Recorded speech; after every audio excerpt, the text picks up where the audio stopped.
Olá, meus irmãos, a paz do Senhor Jesus, que a graça do Senhor venha estar com todos nós nesse dia de hoje. Estamos aqui para a glória do Senhor, mais um momento, trazendo uma palavra para a nossa reflexão nesse dia de hoje, né, meus queridos?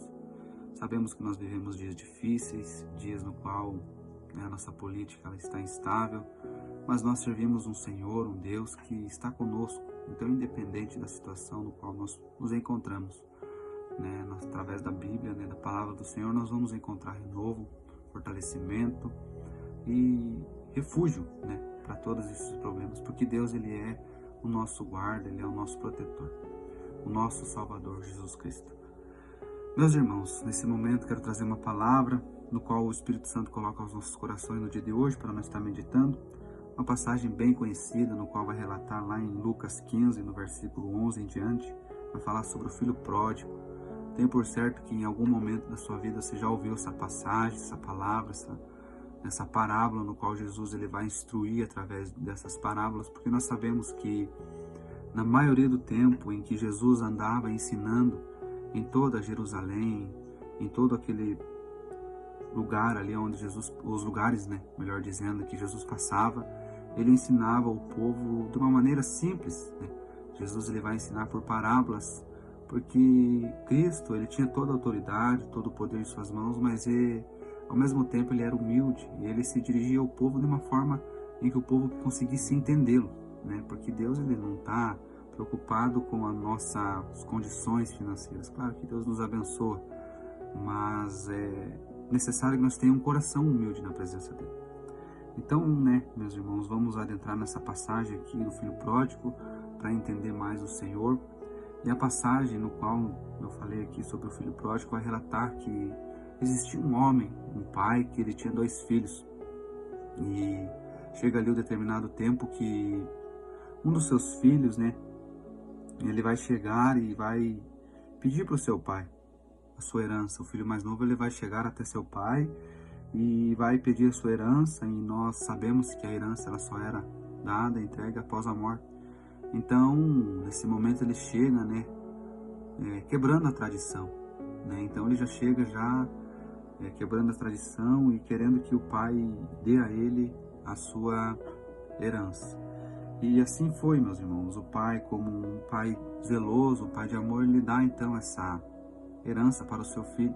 E a história vai dizer, meus irmãos, acompanhem em casa, Lucas 15, do 11 em diante, que esse filho ele vai sair para uma terra distante, Ele vai sair e com o tempo ele vai gastar toda essa herança, O pai o deu e ele gastou, não soube usufruir.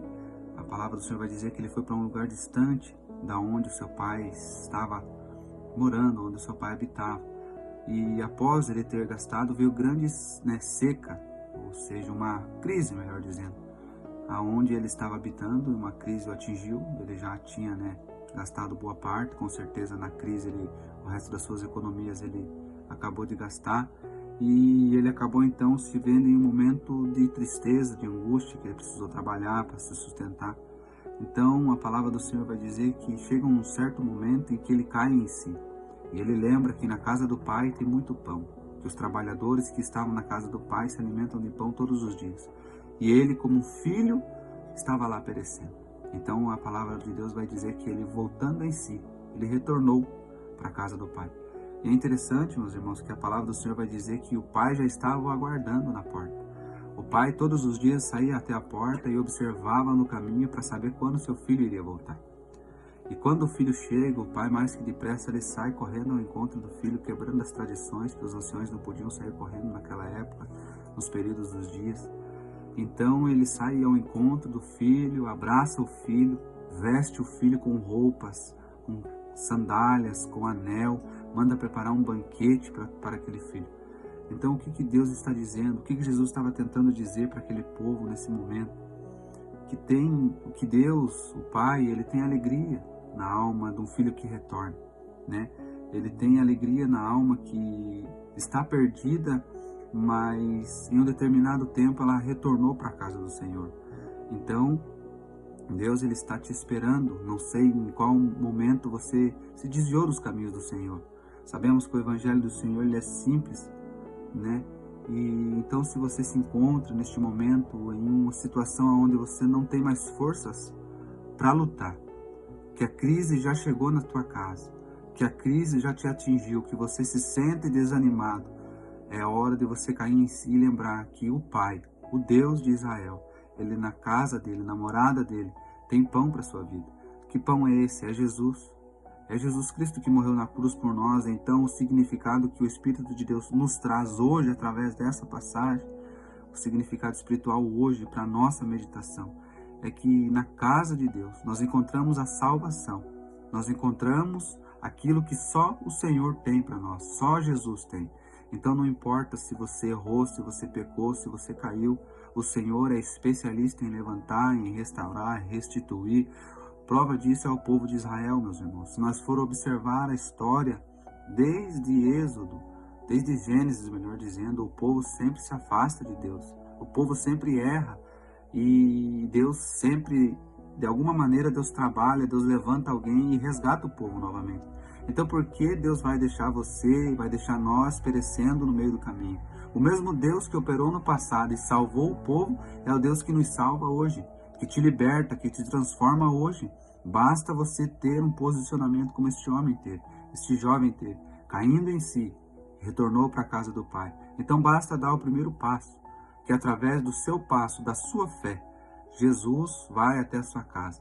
Jesus entra na tua vida, Jesus liberta, transforma o teu coração. Talvez você, jovem, esteja em um momento difícil de relacionamentos, onde você pensa que não vai encontrar a pessoa certa, ou talvez já pensa que achou alguém que era a pessoa certa, mas em um determinado momento você se encontrou traído, abandonado por essa pessoa e agora você se sente frustrado. Deixa eu te dizer uma coisa, se não deu certo com essa pessoa que você achava que era, é porque realmente Deus tem algo melhor para você. Não que as pessoas sejam uma melhor que a outra, é porque o ministério, a vida de cada um é diferente na presença de Deus. Então, se não deu certo com aquela pessoa, é porque o que Deus tem para você é algo que vai além do que os seus olhos podem ver hoje, vai além no teu ministério, vai além na tua vida. Então, fique com essa palavra, caia em si, não fique implorando por migalhas, não fique implorando por coisas fúteis do mundo, mas deixa que o Senhor Jesus entre na sua vida e te dê um casamento, uma vida, uma casa, uma família abençoada. E não fique, meus queridos jovens que estão por aí ouvindo essa palavra através desse vídeo, não se lamentem pelas coisas que deram erradas, porque o Senhor tem o tempo certo. Eclesiastes 3 vai dizer que há um tempo determinado para todas as coisas. Então permaneça na sua fé, na sua caminhada, porque o Senhor é fiel para restituir, fazer de novo, te entregar algo maior, algo melhor, e tudo será para a glória do nome dele. Medite nessa palavra e fiquem todos na paz do Senhor Jesus.